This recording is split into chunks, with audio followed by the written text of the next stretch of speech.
attorneys all with us. The defendants here, the attorneys.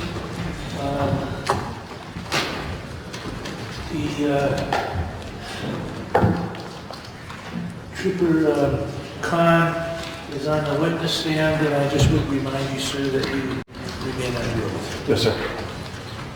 Detective Khan, before we broke for lunch, we were reviewing the slide, which is currently up on PowerPoint. That's slide number 4 out of exhibit number 25. And we were discussing the text messages that the defendant made on October 14th and October 15th of 2014. I believe your testimony was that there were no text messages from her phone on October 15th, 2014. And we were discussing the ones that she did make on October 14th, 2014. And I believe you had indicated that there were a couple back and forth with her husband, and then another number that was an unknown number with the area code 423. Is that correct? Correct. Is there any indication that Ms. Cochran's phone or the defendant's phone was broken on October 14th, 2014? Looking, these are, again, the Verizon text message records and also voice records. But when you look at the message completion status, which is a 1, it indicates from Verizon, from an actual cell carrier, that that message was sent from this number or this phone, and then the status is completed, or it was sent, a completed message. So going with the Verizon records, as of 10/14/2014 at 10:50, the text message at that time was a completed text message, or it was sent or received. And someone would have to have service, of course, in order to send or receive a text message. Is that accurate to say? Correct. In this instance, it'd be Verizon service. Now, going to the next slide, which is 5 of exhibit number 25, what do we see here? As I explained, each of the 4 main carriers kind of do the records different. Verizon separates out their text messages and their voice calls as separate sheets or separate reports. So this is the actual from Verizon. These are what we would call their call detail records for voice calling. So a little bit different setup, similar to what they do for text messages. Again, the top line in green is, again, my color coding that I use, but everything below that is just simply from an Excel spreadsheet that Verizon provided me. And then all I did was I just got rid of all the other dates other than 10/14 and 10/15 of 2014. So again, on the left-hand side, I call it network element name. Appleton is what that is. So that's just, again, the switch to the electronic circuit that handled that call after it connected with the tower, went down the line, and then went through regular phone lines, and that's what handled it. So again, you can see the mobile dialed number, which is, again, what Verizon would call our target number. That's the number we ask the records for. And then dialed digit number, call direction, the service date and time. So again, I highlighted in one color 10/14, 10/15 at the bottom, just use a different color to designate a different date. And then the information there is seizure duration. And then the next 4 columns have to do with when I talked about each company records, where they tell you the cell site or the tower, and then they give you a sector or section or side of a tower. So that's what they're giving you. First serving cell site. So they use their towers here are 3-digit numbers here for Verizon. So all their cell sites have a 3-digit number. And then the next column says first serving cell face. Again, they can use sides 1, 2, or 3 is what they can do. Or if you see zeros across here, that means they didn't capture the actual communication. And when you see that the most is when a call is, you call a cell phone from Verizon and it's forwarded to voicemail. And that's what you can see in the one column under call direction. You see the F. And if you actually look across where the third one down, you see a 5 and then an F in the call direction. Those are both at 924, so that was an incoming call that was forwarded to voicemail, and that's why it captured no tower information. That's why those are zeros. But again, they also show you the last serving cell site, which again is the last tower connected with, and then the last cell face or side or sector. It's just a terminology thing, they all mean the same thing.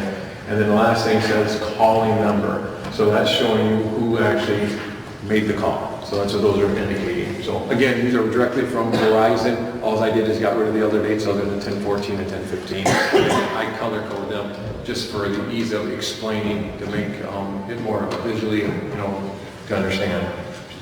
So it appears that she made the majority of the phone calls on October 14th, but had received 2 phone calls from a 734 number on October 14th. Is that accurate? As far as if you look on the right side and you look at the calling number and see the majority of these, right, would be outgoing or calls made from the mobile handset from Verizon. And that they connected up with the network and it shows which tower and sector that they used. And so if you look at the date of 10/14, again, it starts at 8:52 a.m. and then goes all the way up until 20:57, which would be 8:57 p.m. And again, it shows at that time, this first serving cell site was Tower 679 and then Sector 2 for both the beginning of the call and the end of the call. So the way Verizon does it is they don't give you, if you were to use your phone and you were to start here in the UP and drive down to Detroit, you would get the first tower you connected with and the last tower, but they don't give you all the ones in between. So they give you the first and the last. So that's how Verizon does it. That's just the way this carrier does it. So, but it does show that the first and last connection of both towers 679 and Sector 2 or Side 2.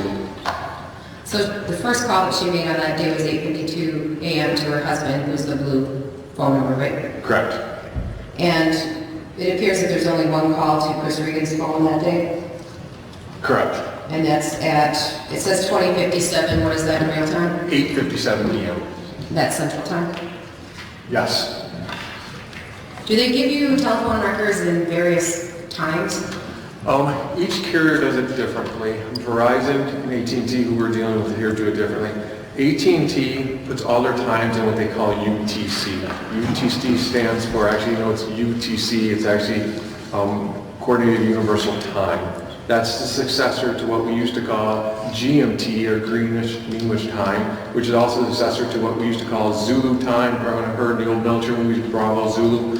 What they use is the Earth's 0-degree prime meridian, and that's where Greenwich, England is, and that's the 0 line. And so as we move from time zones, you have to subtract away time. We are typically here in this time zone UTC -5, or 5 hours behind that. When we're the summer months, when you get into the winter months after November, we're 6 hours behind. The reason that a lot of cell phone companies use that, and also computers, tablets, mobile phones, is they keep records in chronological order. But since we're so mobile as a society, if you were to go from here in one time zone and go to a different time zone, you would then have conflicting records, because you would have some records saying, okay, at noon you were here, and then if you went from Michigan to Chicago, then all of a sudden it's noon there an hour later. So they just use UTC across the board, and then you have to make a time adjustment to show the time zone. GPS units also do the same thing. So that's the way AT&T and some of the other carriers do it. Verizon is a little bit different. Verizon, what they do is when you make a cellular voice call, wherever the switch, that switch to handle it, so you connect to the tower, it goes down the wires, and it goes out to one main switch, and that switch makes your call go in the right direction. Wherever that switch is located, whatever time zone it is in, that is a time on the records. So in this instance, when we're talking about Appleton, Wisconsin, it's in Central Time Zone, so those are the correct records for this time. However, their text messages, you can go to switch all the way out to California, or sometimes to New York, or different parts of the state. In this instance, we're going to deal a couple times with a switch that's in Southeast Michigan. So those records are actually going to be in Eastern Time Zone, so there's a 1-hour adjustment that has to be made for some of the text messages dealing with the Verizon records in this particular case that we're dealing with today. Now, did you also analyze Jason Cochran's phone usage? I did. And were you provided with cellular phone records for him?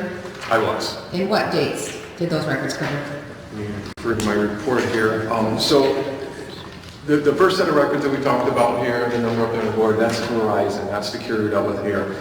Jason Cochran's records are from AT&T, so a different carrier, so a little different format and different information. But so his original records, I got them again in 2 separate sets. The first set, or the longer set, was from May 1st of 2014, and they went to October 13th of 2014. The second set of records went from October 10th, 2014 to October 31st of 2014.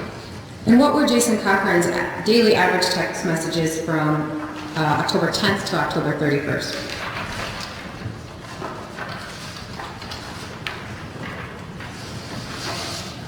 Okay, so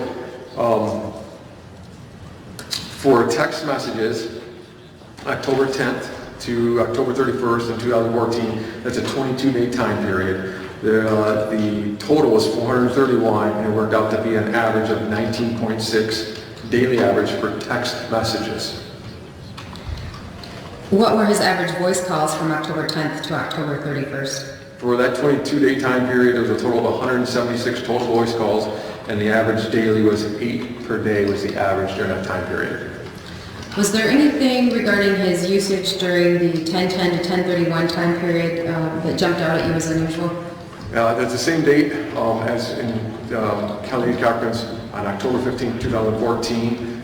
There's only a total of 4 communications for that date of October 15, 2014. 4 total? 4 total. And when I say 4 total, that's 4 total communications. So we talked about the daily text message average and voice call average. The total communication average, because AT&T is a little different. They give you everything in one spreadsheet. Both text messages and voice are all in one sheet as opposed to separating them out. So when I say communication, that includes both. The daily average communication during that same 22-day time period for Jason was 27.5 or 27.5 per day communication was the average for that time period. And do you have the breakdown, or do you know what the breakdown is of those 4 communications? Yeah, the 4 communications for the October 15, 2014 was 2 voice incoming calls and 2 text messages, and they are outgoing text messages.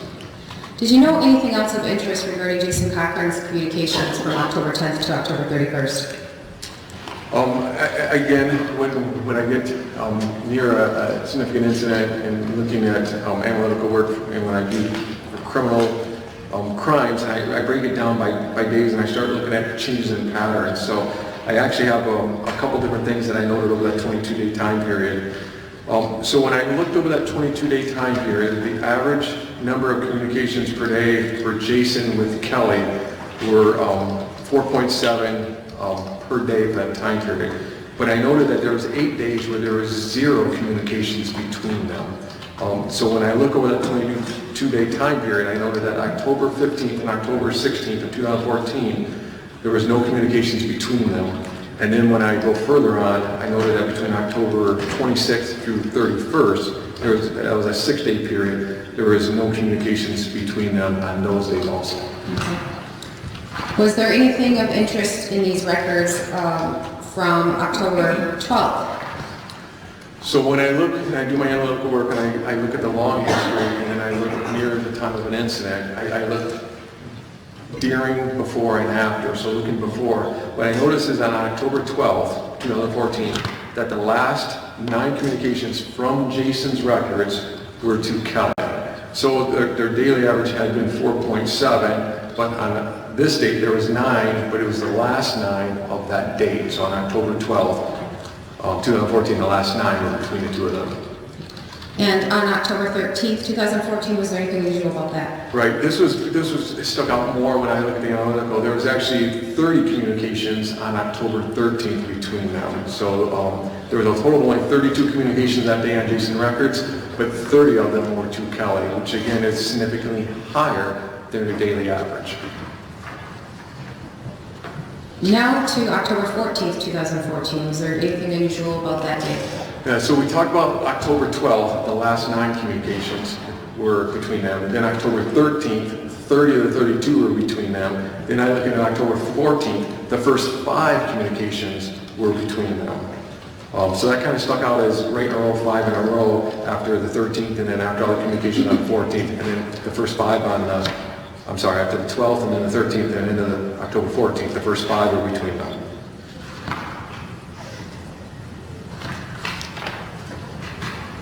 I want to direct your attention now to slide 6 of number 25.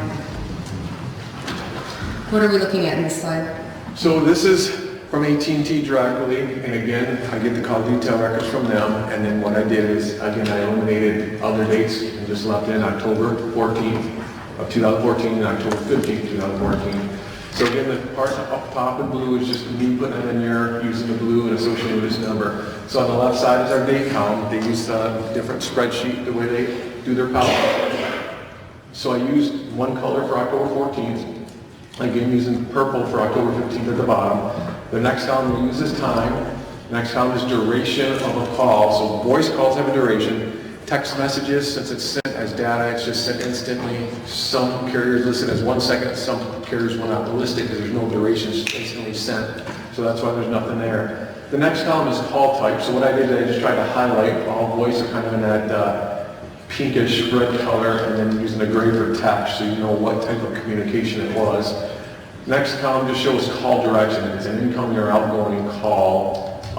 And then you got calling number, which again is who's initiating it, call numbers, who they call. And then what you see next is switch and lack.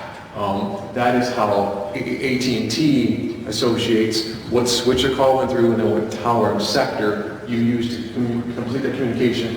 And they just happen in their records to, right inside their records, list the latitude and longitude of that actual tower or in the cell site where their antennas and receivers are at. So again, these are right from AT&T, and I just got rid of the other dates just so we could look specifically at October 14th. And Number the blue is Jason's and the yellow are Chris's. correct. And so there appears to be 4 communications with Chris's phone on October 14th, and then 1 communication with Chris's phone on October 15th. Is that accurate? Correct. Well, actually, I looked at it, there's one more down further. You can actually see a little bit of a yellow. I can't see the date and time on it right now. Yes, that's October 15th as well. So 2 with his phone on October 15th. Did you convert the times then on these calls, or did they appear that way to you? Yeah. So when I get the records from AT&T, and they actually say right now that these records are all, again, in UTC, so they have to be converted. So one of the analytical softwares that I use actually will convert it for you. You just pick the time zone, and then what it does is it'll actually convert it and show the proper time. So we can do it by hand, or I can do it much quicker with the software, but I have to verify or do it manually first to make sure everything lines up and adds up. Could you, I want to direct your attention specifically to the message and voice calls between Jason Cochran's phone and Chris Regan's phone for October 14th and October 15th. Could you tell us what time those calls were sent, or those text messages were sent or received? So they're listed up there, and I also have them in my report, actually, my supplemental report number 3. But you can see on October 14th, 2014, at 4:10 p.m., there was the text message, and then there was a response back at the same time frame. So AT&T does not show you the seconds. So if you send it at 4:10 and 1 second or 4:10 and 59 seconds, they just leave it at 4:10. That's just the way AT&T does it. Different carriers do it different ways. So basically there was 2 messages at 4:10 p.m. on October 14th. And then if you skip down at 4:30. Can I back you up just for a second? Sure. Moving a little faster. The 2 messages at 4:10, the initial message or the initial message was sent from Jason Cochran's phone to Chris Regan's phone? Correct. So if you look in the blue and it says calling number, the first number listed is blue, and then the called number or who received the message or the message was sent to would be to Jason, with the number in yellow. And then at 4:10 p.m. you see a response from Chris Regan's phone to Jason Cochran? Correct. Okay. When is the next communication between them? The next communication is at October 14, 2014 at 4:31 p.m. and this is a voice communication. So there's a duration up there of 7 minutes and 45 seconds. And you can see also in the column how it says incoming. For whatever reason on AT&T when it's a text, it just says other rather than incoming or outgoing. For voice calls, it actually shows and says incoming or outgoing. So if you notice that up there, but it actually shows incoming. So it shows that Chris was the initiator or initiated the call or called in to Jason's records. And it was 7 minute and 45 second connection. At 4:31 p.m.? Correct. And also on October 14th, what's the final communication between them? That was going to be at 5:26 p.m. and it was the text message. And again, the Chris in yellow, Chris Regan's phone initiated it or sent the message, so it would have been an incoming text message. For Jason Cochran's phone? Correct. So moving to October 15th, 2014, what were the 2 communications on that day? At 8:21 a.m., there was a text message, and that would be an outgoing text message from Jason Cochran's phone to Chris Regan's phone, and it's, again, listed up there, blue going to yellow. And at 5:32 p.m., was there another communication? I can't see it up there, but let me look at my report here, and I'll be able to verify that that was the time. I do believe that that was the time. Yes, 5:32 p.m.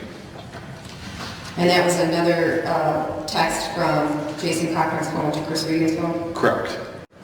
When you reviewed those records, was there any indication that, let me back up. Did you have the opportunity to look at the communications between Jason Cochran's phone and Chris Regan's phone from May 1st, 2014 to October 13th, 2014? Yes. How many voice calls or text messages were there between Jason Cochran's phone and Chris Regan's phone from May, essentially, to October 13th? Let me try to find that right section of my report.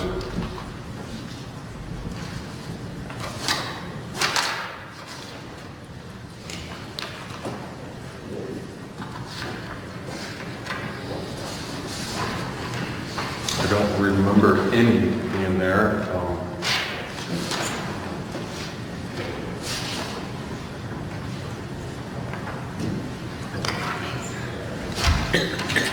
Unfortunately, my report's out of order here, so give me a second, please. Take your time. We're just cooking over here in this oven.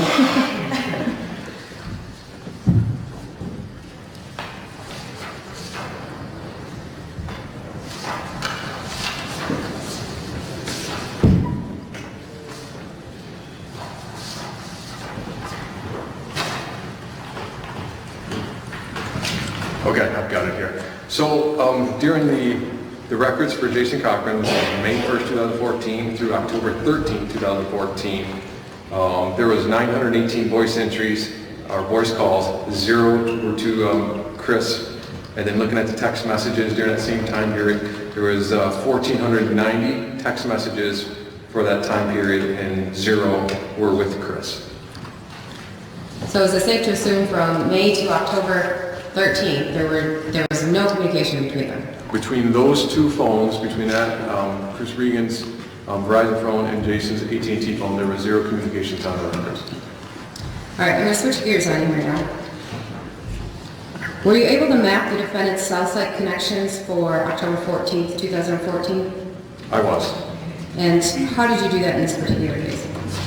Again, when we serve the warrant, when the cell phone providers are serving the warrant, when they provide the records back, what they give us is not only all the information about the date, the time, who the communication with, the duration, but they also give us the information of what cell site and what sector, again, what tower, what side of this tower was used to complete that communication. So that information is provided directly from Verizon or AT&T, and in this case we're working on today. So being that her records are from Verizon provided that information, and then they also provide us what we call a tower key, or information of where all the towers are located. I also keep a database just because that's what I do. So I have the majority or all the towers here in the state of Michigan for all the providers, and then what their coverage is as far as what each sector covers. Were you able to determine what cell site and what cell sector, I guess it is, that her phone was in on October 14th? Yes, let me get to that.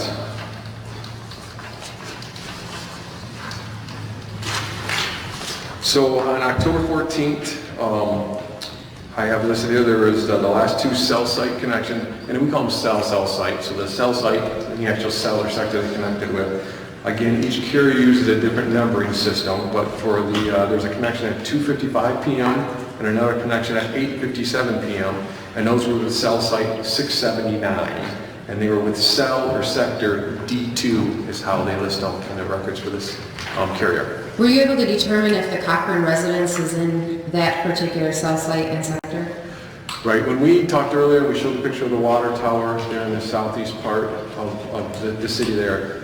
Sector D2, and they actually provide again what's called the azimuth or center of that sector. So that azimuth is 180 degrees, and so that would actually be, if you're looking at a clock, at 6 o'clock is the center, and then it fans out typically about 120 degrees. So this tower or cell site, 679, and the sector would provide cellular coverage to Verizon customers, which is also the area where we would provide coverage to their household and their residents. So at 2:55 and at 8:57, she was in that sector, which does include her household. Yes. Now, technically, I mean, it also includes some other locations that are near her household, correct? Correct. So it doesn't necessarily mean she was at her house on those dates and times? No, she around was, those times? right, she was connected to a sector that provides service to her household and the surrounding area. Okay. Did you also map where Jason and Chris's phones were on October 14th, 2014? I did. Which one do you want to do first? Let's do Jason Cochran's. Okay, grab that sheet there. So for mapping of Jason's, again, his is a different carrier. His is AT&T. So on October 14, 2014, he had his last 8 cell site connections. They use a different numbering system with cell site 5674. And then instead of sector, they call it a CID, which stands for cell ID. So their CID they have listed is 5674 and then 2 being the sector. So basically they list the cell site twice. So this cell site is also located on top of that same water tower that we talked about, and that this would provide the AT&T coverage to the Cochran residents in the surrounding area. So he was in the area that served his residence? Correct. Okay. And is the same also true for Chris's phone? Was he in the area that served his residence as well? Yes. And is there any way to establish if he left that area? What I can only look at, every company is different providers. So with AT&T and with Verizon, their regular call records are what we call activity-based, meaning you have to have activity on your phone to connect and for them to log in. So for the regular calling records for Verizon, it's activity-based, so it has to be activity on your phone for you to have connection for those to show up on your record. AT&T is the same way for texting and for voice calling for data, that you have to have activity. But they have a separate system, it's called the NELO system, that is a non-activity based system that will show or log your location. So I can only say during those 8 connections, those are with that tower and sector right coverage to the residents. Now, before lunch, seems like it was a long time ago now, you talked about NELOS records. Can you explain those again? NELOS is a system that AT&T has specifically, and they're the only carrier that has it that calls it NELOS. And again, NELOS stands for Network Event Location System. So what that is they have a system that will log and look at the location of your phone, and they'll actually mark it in their system. It's completely random generation. It does not need a phone call, a text message, or you to do a data transmission. And when I say data transmission, that's you getting on the internet, looking at the weather channel, Facebook, email, that's a data transmission. NELOS from AT&T does not require you to do anything with your phone. It is their system checking the location of your phone, and then they log it. And it's random. It's sometimes going to happen 10 times an hour, and sometimes it'll go 2 days without checking it. It just goes around the nation and checks all their customers, and they have over 100 million customers in the country.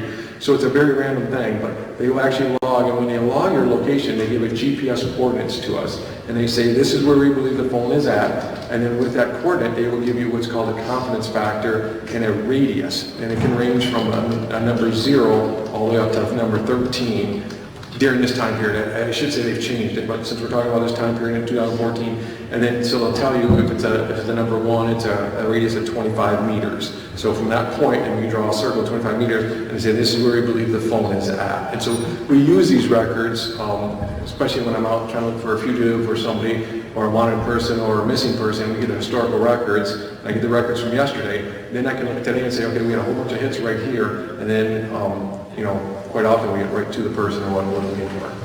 Between the defendant, Chris Regan, and Jason Cochran, was Jason Cochran the only one with AT&T service? Yes. Did you analyze his NELOS records in this case? I did get the NELOS records sent to me from the PD, and then I went through and looked at those records. There was a total of 523 NELOS entries, and the date range we got on the NELOS entries was from October 10th, 2014 through December 1st. Is when 2014 was just when those records were obtained from. So during that time period, you're talking a little less than 60 days, there was 523 entries on the NELOS records. And did you examine them for October 14th, 2014? I did. And were you able to draw any conclusions from that date? On October 14th, for the NELOS records for Jason, there was a total of 18 entries for October 14th. All the entries came back to that water tower we talked about. That tower provides, again, coverage to the surrounding area where those receivers and antennas are. The NELOS entries all gave that GPS coordinates, and it gave a confidence factor or an area of unknown. So what they're saying is we know the phone is connected up with this cell site or this tower, but we can't say how far or close it is, so they just send you back the GPS coordinates of the actual tower or cell site. So those were unknown, but that location, meaning their belief was he's within that area, but he's connecting with that, but we couldn't tell you, their system couldn't pick up the specific location of the device. So you couldn't determine where he was exactly? All AT&T will tell you with those NELOS entries is that it was connected with that tower. So then what you have to do is you then look at the calling records and other records from that date and say, okay, what sector is it? So on this date, they didn't give us a tight ring or a tight circle. They just gave us a spot and said, we don't know how close he is to the spot. We just say this spot. And when they give that, that's the tower location is what they give. Okay, so where was the tower location?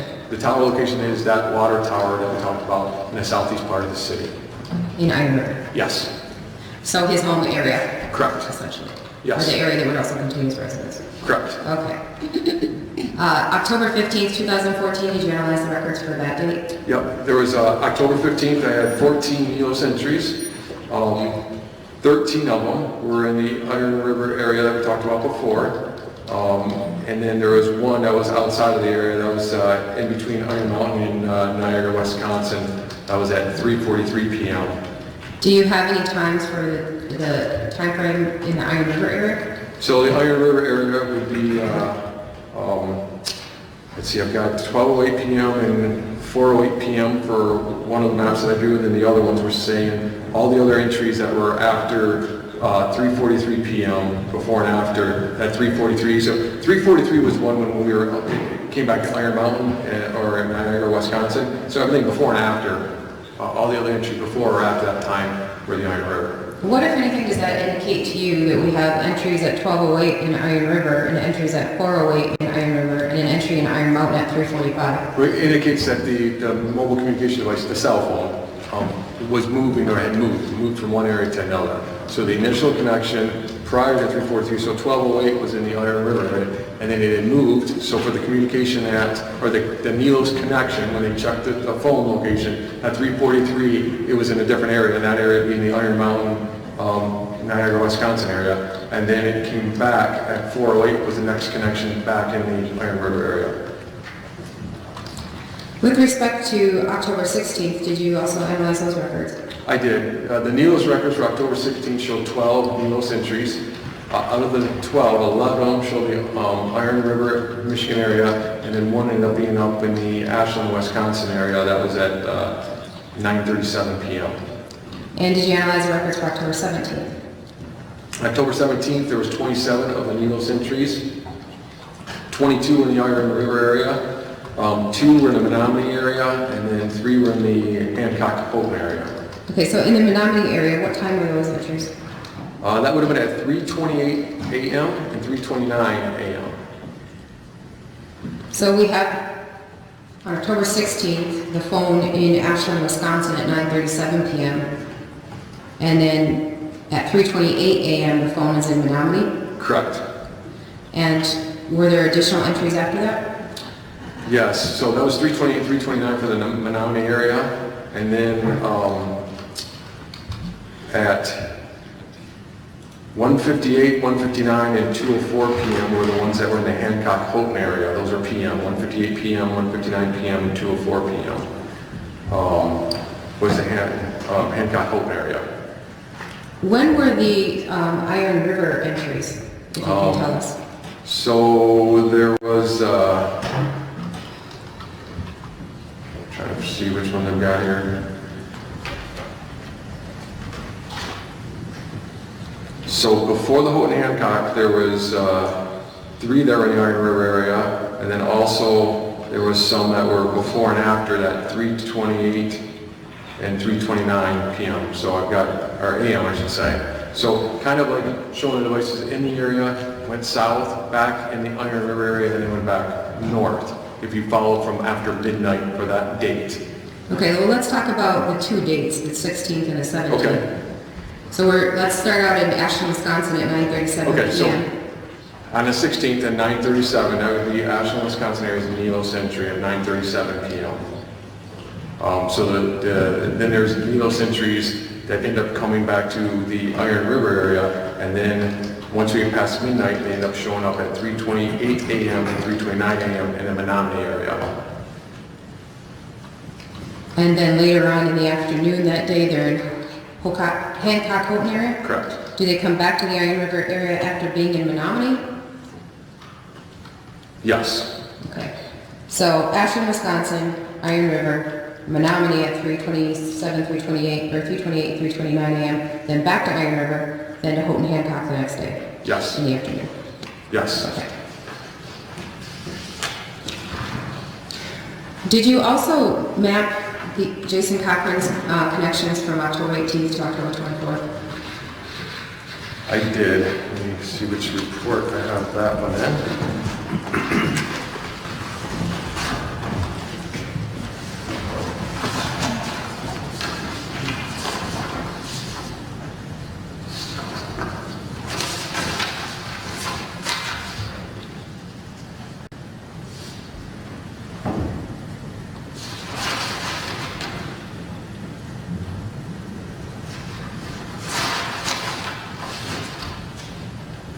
Okay, that's in my supplemental report number 2. I have it here.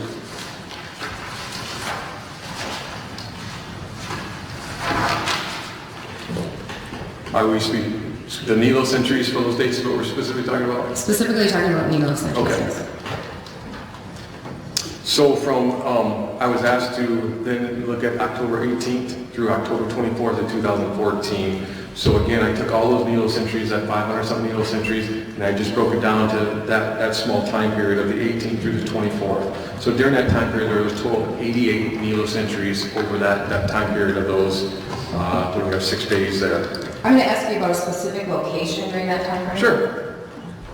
Were any of those Milos entries in the area of Pantoga Trail, also known as County Road 639 in Iron County? Yes. And on what date did that occur? That would have been on October 24th, 2014 at 2:46 p.m. I have it listed here in my report. It was an accuracy of 300 meters. So again, the Milos give me a longitude and latitude, which you can plot on a map, and then they say at 300 meters, so we can actually make a circle or radius of 300 meters. I have it listed near, I don't know if I'll pronounce it right, but Biwabik State Park, which the trail runs along that, and it ends up, it's approximately 1 mile from where the remains were found. Okay, and when we're talking about where the remains were found, were you provided with some latitude and longitude GPS coordinates regarding where the remains were found? I was. And are you familiar with how to map GPS coordinates? I do it daily, yes. Okay. And so we're looking at slide number 8 of exhibit number 25. What are we looking at there? There's a couple different things we have. So this is a screen capture from using one of my analytical software programs called CellHawk. And so I have a couple bubbles on the left side showing either where residents are. So the blue shaded area is, again, trying to show you, give you a picture where it comes together at the point would be where the cell tower or the cell site is. And then trying to give you a visual, just showing you that this provides coverage of 120 degrees. So these are AT&T records, combination of both Milos and also calling records. So the blue shaded area is when there was 2 actual phone connections to that area, but more importantly, there's 2 red dots kind of on the lower right-hand side. The red push pin is where the remains were found right along the trail that we just spoke about. And then there's a red circle, and I have a white information bubble. That white information bubble specifically is talking about the Milos hit or Milos entry. The center of that red circle where the information bubble points to is the GPS coordinates provided right by AT&T. And then the red circle with the yellow on it is showing you what a 300 meter circle looks like that they're showing for accuracy. So this is kind of a far view of that, but at the same time showing you that there was phone connections or cell connections with the cellular records. So we kind of have 2 things going on here. Voice connections putting us somewhere in that blue shaded area, in that geographical area, and then Milos specific hit, showing you that this is the location that AT&T says where the phone was at. Your Honor, would it be acceptable if I published just that slide to the jury because it is rather far away? You may.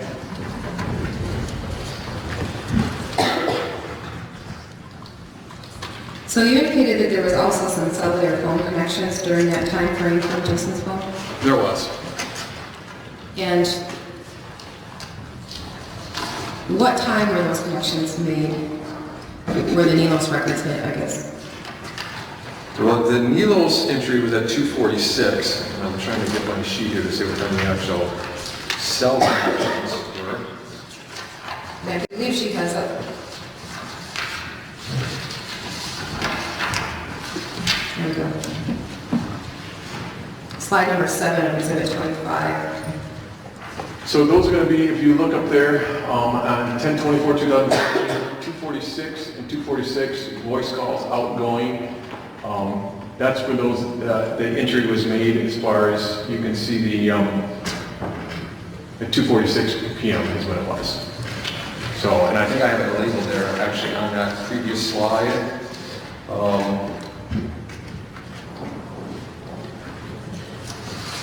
I don't actually have the actual voice call in. I do actually have a map somewhere of that.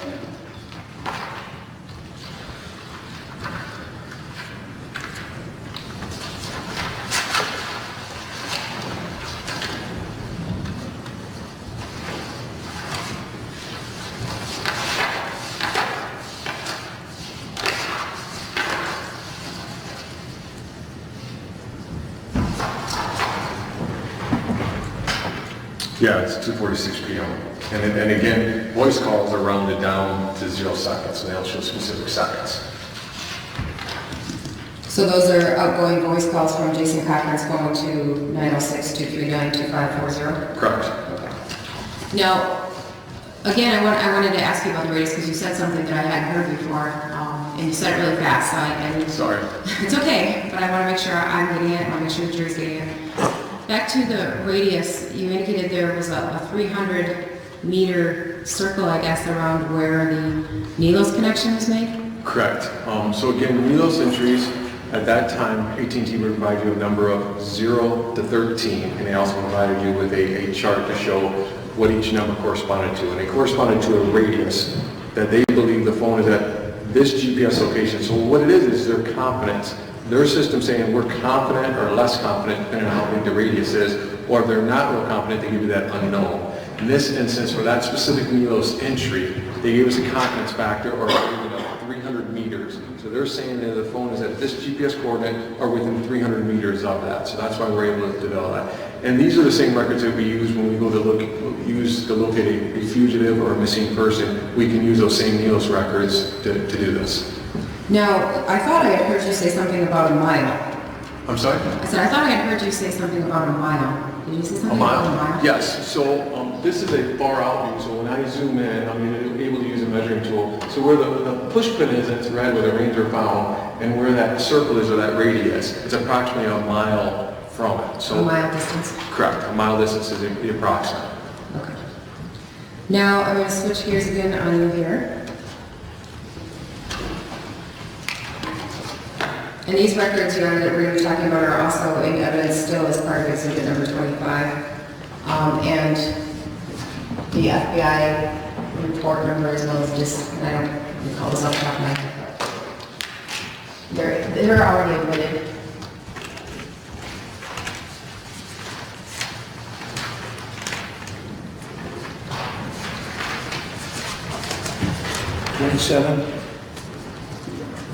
The extraction report. Yes, number 27 and number 28. So, Detective, were you also asked to review and convert GPS location time records that were contained within a report generated by the FBI? I was. And the report generated by the FBI, what did that consist of? That is the vehicle, the Chris Reagan's vehicle, the telemetrics report. Telemetrics or different automotive companies use different systems, but basically it's the internal or the installed GPS or navigation system in a vehicle is what that's from. And were you able to identify whether that telematics unit was associated with the Hyundai Genesis? It does. That's what was stated in the records, and I received what's called a KML file, all the points that's retained inside that unit. And were you able to map times and locations for that vehicle on October 14th, 2014? I was. As we spoke earlier, they also keep their records in UTC because, again, vehicles can go through multiple time zones. So to keep everything in line and order, again, they keep their records in UTC. So we have to do a conversion. Again, for Central Time Zone, for that time of the year, we have to do a subtract 5 or a minus 5 to correlate. So even though a date on the record might show October 15th at 1 a.m., it would actually still be on October 14th because we have to take away 5 hours. So that would be 8 p.m. is what it would be. So there's a conversion I have to do, but that's what we do with phone records. And again, one of my duties as technical service unit is we install trackers on vehicles and do the same conversion when necessary, plot out mapping. Okay. I want to look at the first entry, or the first one that we're going to talk about anyway today. It's slide number 9 of Exhibit 25.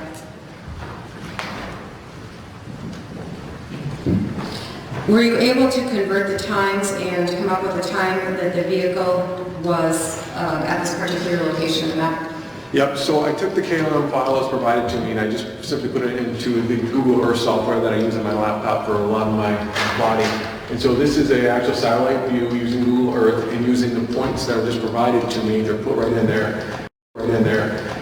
And so this is Chris Regan's vehicle. And so the location listed in the KLM file is October 14, 2014. And again, it's listed at 22:25. Now they use GMT instead of UTC. Again, GMT is Greenwich Mean Time, or it's the same thing as UTC or Bravo Zulu or Zulu time.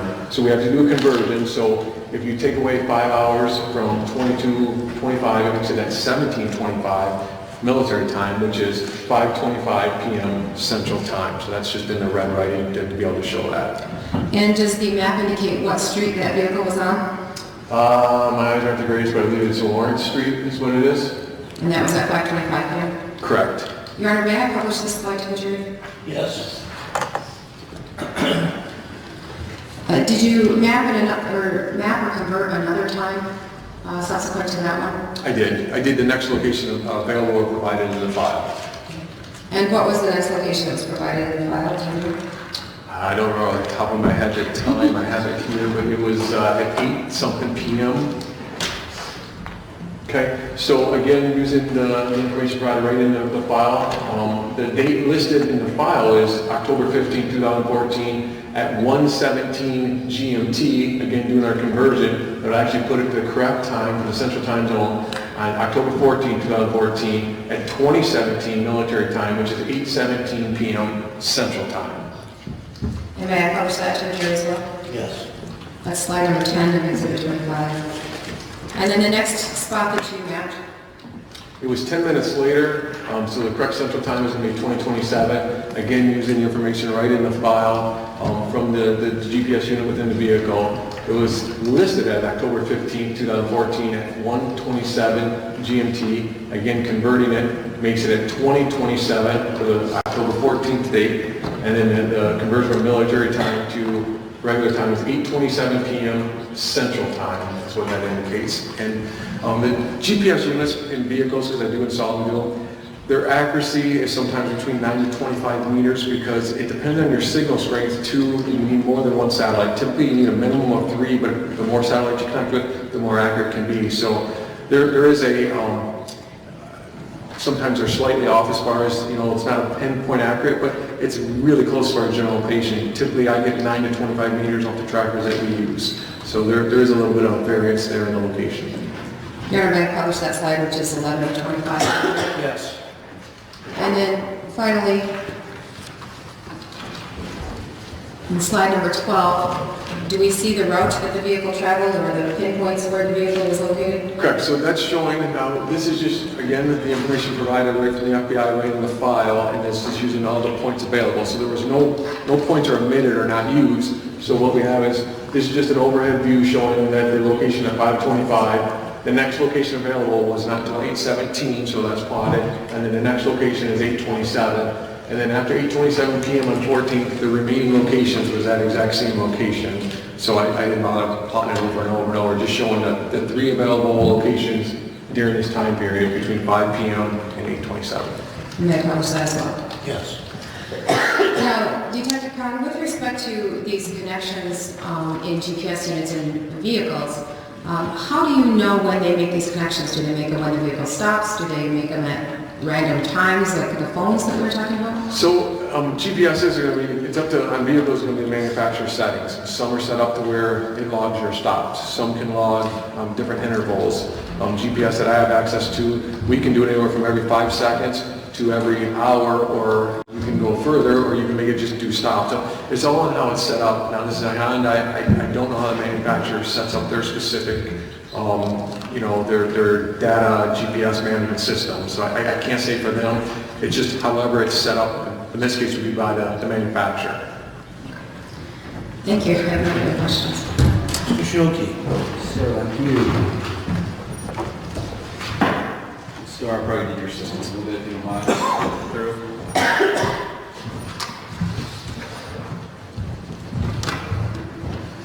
Afternoon, sir. How are you doing? Very good, thank you. Good to hear that. Sir, can you put slide 4 up of the Joint Exhibit 25, please?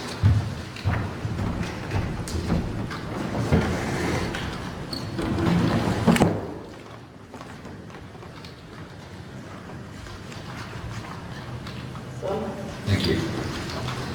Now, in reference to this slide 4, this again is Kelly Cochran's text messages, correct? Yes, sir.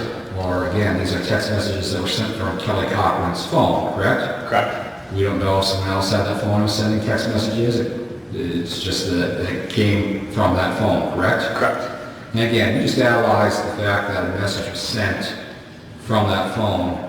You didn't analyze the specific text of that message, correct? I don't analyze the text. When I look at a phone to determine the user of a phone, what we typically would do is we look at the historical records, and what we look at is we look at the messages that are outgoing. If I was to loan my phone to somebody else, they're not going to call my same friends, but my friends are still going to call my phone. So when I look at the usage or user of a phone, what I look at is where are the messages going to? Because again, I'm going to text my friends, my family, and if I give it to you, you're going to do your friends and family. So then what I do is I look at the top 10 messages or top 10 numbers, and I look at only outgoing communications to try to determine or help determine who was using the phone at the time. But what I'm getting at is you don't know the specific content in each and every one of these texts. No, I do not know the content. Thank you. Go to slide 5, please. And again, same question. This is Kelly Cochran's phone with voice calls. Again, we don't know who was using that phone, only the fact that that phone was used. Is that correct? Well, again, if I look at the outgoing communications that are the user phone only in the top 10, my opinion on this date, because we're looking at phone numbers, is the phone number that we're communicating with as far as outgoing calls were the normal or usual numbers. They were not new numbers of somebody different using the phone. So my opinion is she was using the phone on this date as far as phone calls. I don't know what was said, but it was the same people who were called as normally called. And unless I'm missing it here, if I do apologize. A lot of material to look over here. Can you indicate the length of each individual phone call by this chart here? Is it indicated in there how long the phone call was? Seizure duration is listed up there. Okay, thank you. And, okay, thank you. Okay?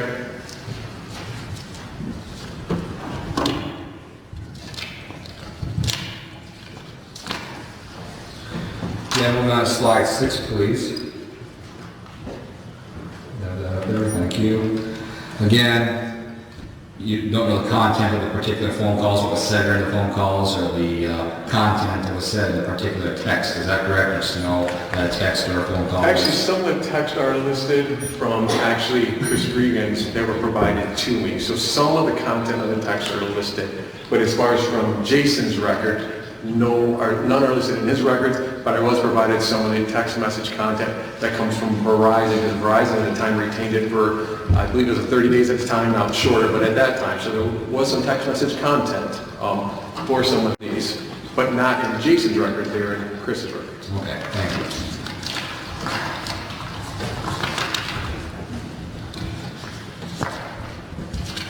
you. Now, when we're talking about mapping based off of where we're talking about a cell site or a cell sector. You can narrow down a cell site or a cell sector by where a phone call is made or a text, if I'm understanding that correctly. Yeah, the information provided from the carrier, yes. So if I were to have my phone here right now, made a phone call to someone, you get the information and indicate, you'd be able to narrow it down to within that site in that particular sector. Well, depending on the type of records we get from which carrier, Sure. we could narrow down the site and sector, and some other records we can get more specific. I guess that's my best explanation. So just based off, unless you have some other way to make it more specific, you're just going to basically get where phone, based off a phone call or text, where you're going to be able to narrow down to the site in that particular sector from that site. Would that be fair to say? Yes.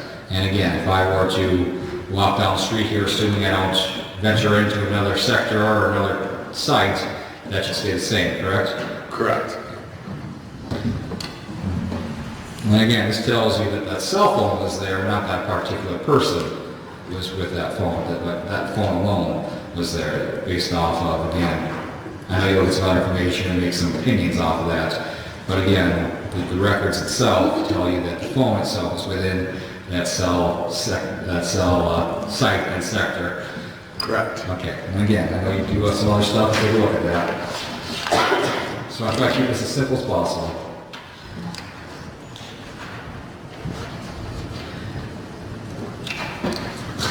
And again, looking at the NEVOS from AT&T, I believe it has NEVOS. Correct. It's good to know. Again, that gives you some information when they send this random information back and forth between the phone and I believe it would be the tower then, or the site. Correct. And again, that tells you that the phone was there, but it doesn't tell you who has the phone at that particular time. Correct. Okay.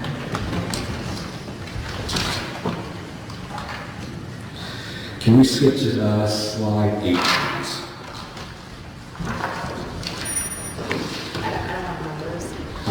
You got it right there. Perfect.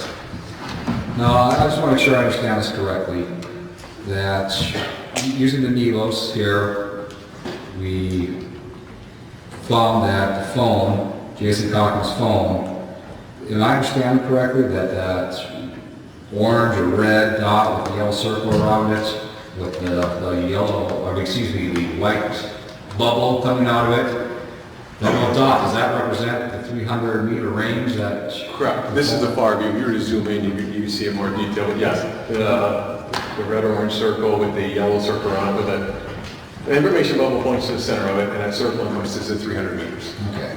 So we're thinking the phone was somewhere within that orange circle. Is that fair to say? Yes.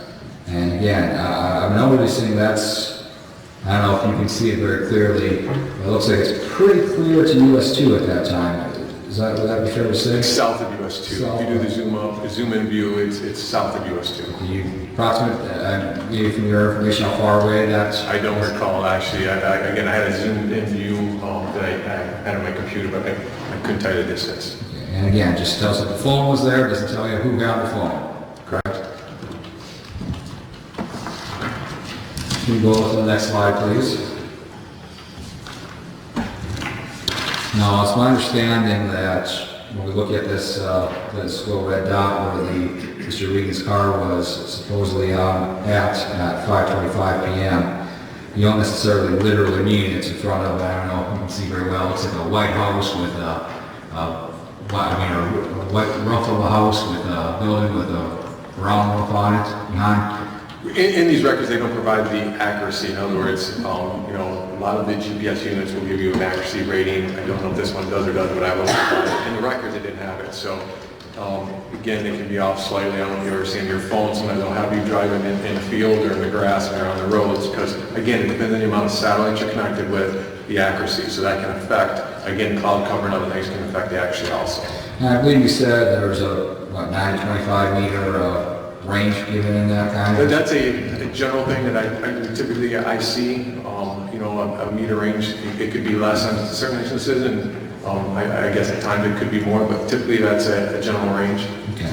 So again, you don't literally mean that car was right there in front of that house with the white roof, correct? Correct. And again, going to, not the next slide, the slide after that. You don't literally mean the car was sitting right there, it looks like on the shoulder of the road from this view, but you're saying it's probably within the 9 to 25 meter range of that Right, just to the north of there is the parking right where the vehicles are located at, and every location given to me after this one had that exact same point, and since the vehicle was found there in the parking right, it would say that it was, I don't know what the distance, I don't know which particular stall, but I guess you can measure it and find out how far out that was. Fair enough, thank you, appreciate it. Just, Redirect? yes, sir. If you could go to slide. And I know you don't have the numbers, but it will be Kelly Cochran's voice call records, 1014. On cross-examination, Mr. Schulke asked you about seizure duration. And the seizure duration for Ms. Cochran's calls, the first three are 88, 40, and 95, and the next one are ones. 88, 40, and 95, is that a time period? Most carriers, along with Verizon here, their durations are all in seconds, so they won't show minutes or anything, they're seconds. So when you see 88 seconds, that is, a minute and 28 seconds. So 40 seconds, less than a minute, and the 95 would be 1 minute and 35 seconds, but they just do it all in seconds as their duration.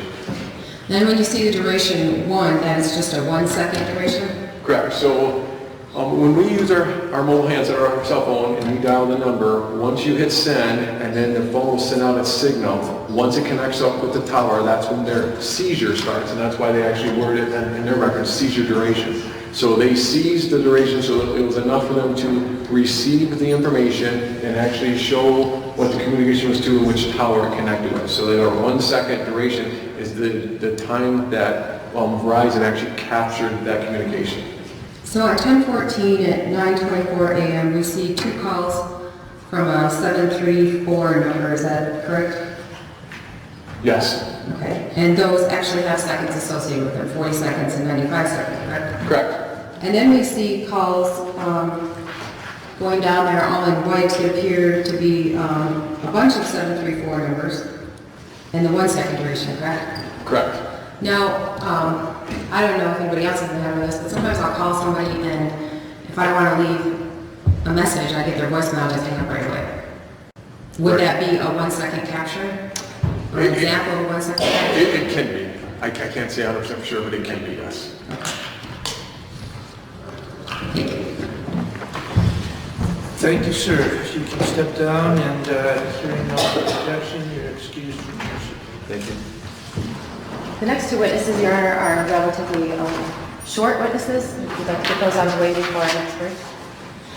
Pardon? If you'd like to get those out of the way before the next, Yes. before the afternoon break. Yeah. Call Gary Wardholm.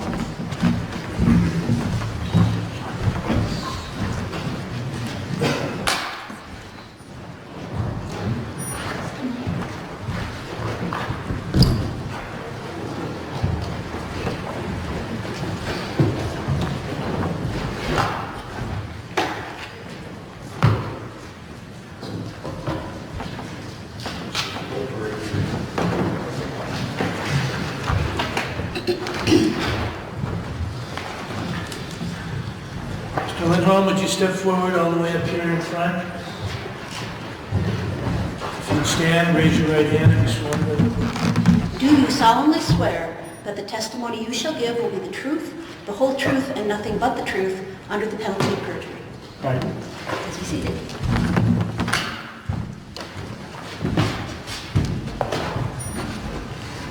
Good afternoon, Mr. Wordholm. Could you please state your name and spell your last name for the record? Gary Wernholm, W-E-R-N-H-O-L-M, And what is your address? 61 Lawrence Street, Caston. And what is your occupation? I'm retired. And where are you retired from? From White Pine Copper and the city of Caston. And how long have you lived on Lawrence Street in Caspian? About 30 years. Do you know Kelly Cochran? I know who she is. And how do you know who she is? She lived across the street from me. And when you say across the street, was she directly across the street from you? No, kind of kitty corner from me. Have you ever had any conversation with her? One time I did. And when did this conversation occur? Mid-October, early to mid-October, I'd say. Of what year? Couple 2 years ago, 3 years ago. Well, 3 years ago, mid-October, are we talking mid-October of 2014, mid-October of 2015? Probably 14. And when you say probably do you recall when the police officers served the search warrant at the Cochran house?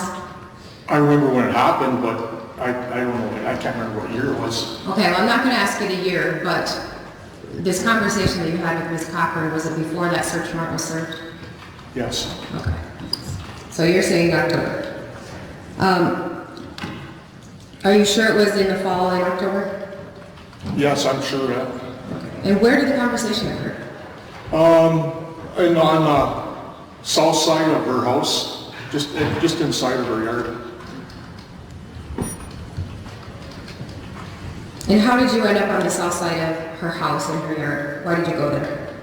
Well, I was down in the alley, I was down on that side, I was in the alley, and then it was just the quickest way to get over. I just walked through the yard, and that's where it was. But why did you go to the Cochran house? Because they were burning something that was really bad, really, When you say really bad, what do you mean? like something I never smelled before. Have you burned items before outside? Yeah. Have you burned like household debris outside? I think, yeah, I probably did. Garbage, building materials, have you burned those items? I burnt them. Did it smell anything like garbage or building materials? No. Do you know what it smelled like? I never smelled that before. Just stunk really bad. Pardon? Is it fair to say it just stunk really bad? It stunk really bad, yeah. Okay. So you went over to her house and smelled this. Why did you go there? Because it was a nice day out, and I had the windows down in my house and everything else, and the smell was just terrible. And when you got onto the property, what happened? Kelly came walking out toward me, and I just told her what I was coming over there for, and she said it was no problem. She took it out. Were you able to see where they were burning items? It was behind her house. Behind their house, back towards the garage, or right behind their house? The back part of the garage.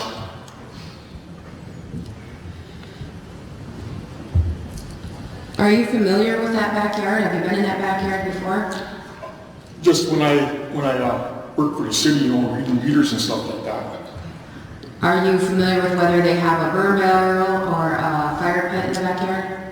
I'm not sure if it's a barrel or a fire pit there. You never recall seeing if there was a burn barrel in that area? I'm not positive that it was a burn barrel. Did you make it all the way around the house to the back of the yard? No, I just made it inside, off the sidewalk, and then I talked to Kelly there. And did you see Jason Cochran around anywhere? Well, just when I was getting ready to leave, he walked around the side of the house. Did he say anything to you? No. Did you tell a police officer about this incident? Yeah, when they interviewed me. And was that before or after they served the search warrant at your neighbor's house at the That time? was after. Did you go over and talk to the officers when they were out there serving the search warrant on that day? No. After the officers were serving the search warrant, did you notice anything unusual at Kelly and Jason Cochran's home?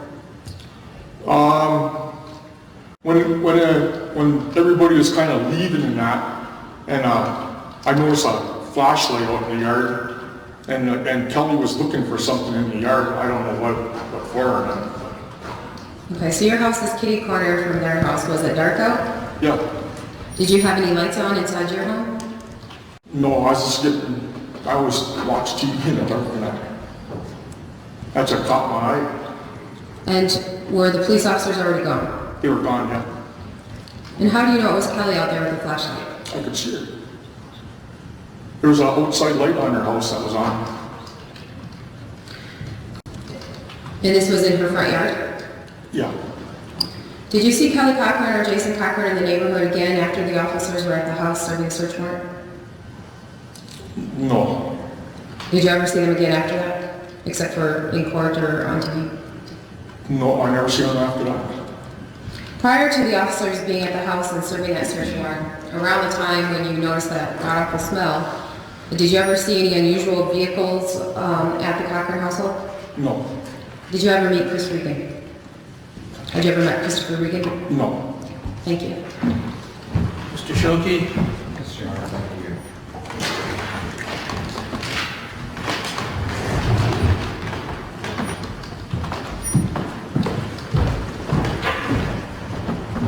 Mr. Unit, sir, how are you? Good. First thing I'm going to ask you is, I don't know where you've been the last couple of days, but were you at home at all, perhaps watching the live stream of this at all? Have you watched any portion of this trial prior to coming here today? No. All right, just want to make sure of that. Thank you for that. Now, this incident that you're describing, where you went over and asked Kelly to put the fire out because of the smell, are you certain that occurred in the fall of 2014? I'm certain it was in the fall. Okay. And what makes you so certain of that fact? Well, a couple of things. That morning I was out by my hunting stand. I was doing some, fixing up my blind and doing a little hunting out there. And then later that afternoon, because it was such a nice day out, I started winterizing all my stuff, my lawnmowers and stuff. Okay. So that help you? You remember that was in the fall. And that was the first time that you've talked to Ms. Cochran, correct? Yeah, to the best of my knowledge it was. Was that the first time that you ever talked to Jason Cochran? I didn't even talk to him that day. Okay. How do you ever talk to Jason Cochran? I think I might, in passing or something, might have said hi to him or something, but I never sat and had a conversation with him about it. Was that the first and only time that you talked to him about burning things or having Yeah. issues with it? It's the only time. When you came over and talked to him about the burning, did Kelly seem upset with you for being there? No, I just asked her, I said, whatever you're burning, I wish you'd put it on. And she said, no problem. And what you said, I think you implied this, but what time of day did this conversation occur? Late morning, I'd say. So daylight hours. Yeah. It wasn't like late at night or anything like Yeah, that. it was like 11 o'clock in the morning. Thank you. Thank you, sir. You can step down and you're excused from your subpoena. Okay, thank you. Aaron, next we call Officer Nick Grabowski.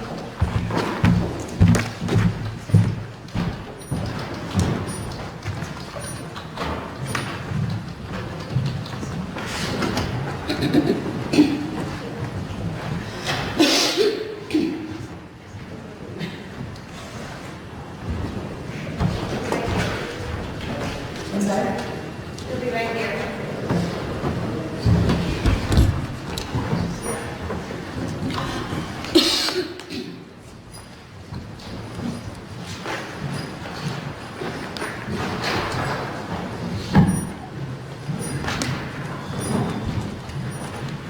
Good afternoon, sir. If you step up, raise your right hand and be sworn. Do you solemnly swear that the testimony you shall give will be the truth, the whole truth, and nothing but the truth under the penalty of perjury? I do. Please be seated.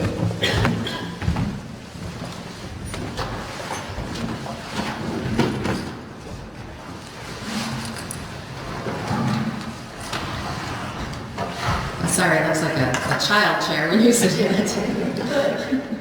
Should be in school. Please state your name, Nicholas Grabowski, and what is your occupation? police officer. And how long have you been a police officer? Approximately 26 years. And where were you employed? Or where have you been employed? Employed downstate, Plymouth Township, Highland Park, here at Iron County Sheriff's Department, and presently at Iron River City Police Department. And how long have you been with the Iron River City Department?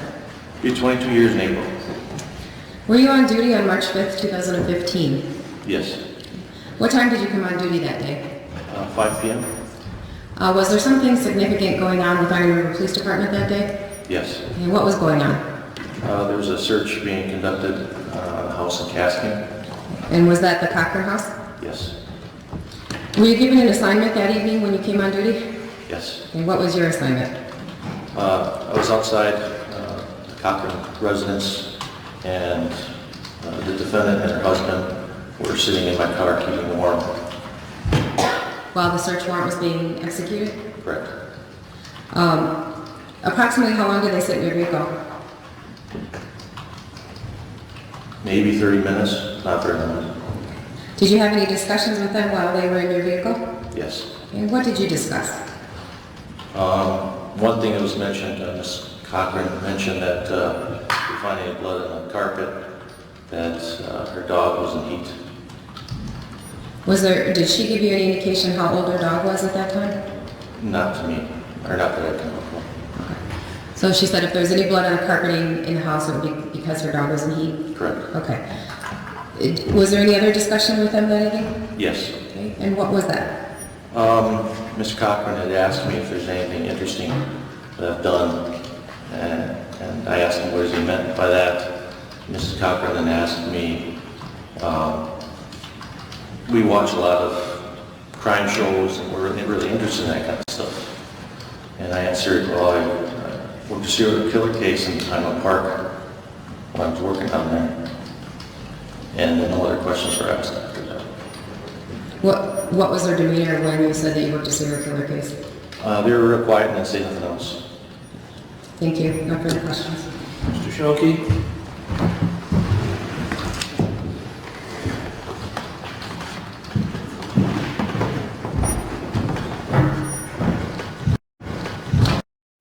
Afternoon. So while this search was going on, you were basically keeping an eye on them, as I said, in your car. Is that correct? That's correct. And you said you were with them for approximately half an hour? I'm guessing on that. I'm guessing that's just that short a time because they weren't with me the whole time. Okay, so there are other people that perhaps were keeping an eye on them or things of that nature? Yes. Or they may have gone elsewhere?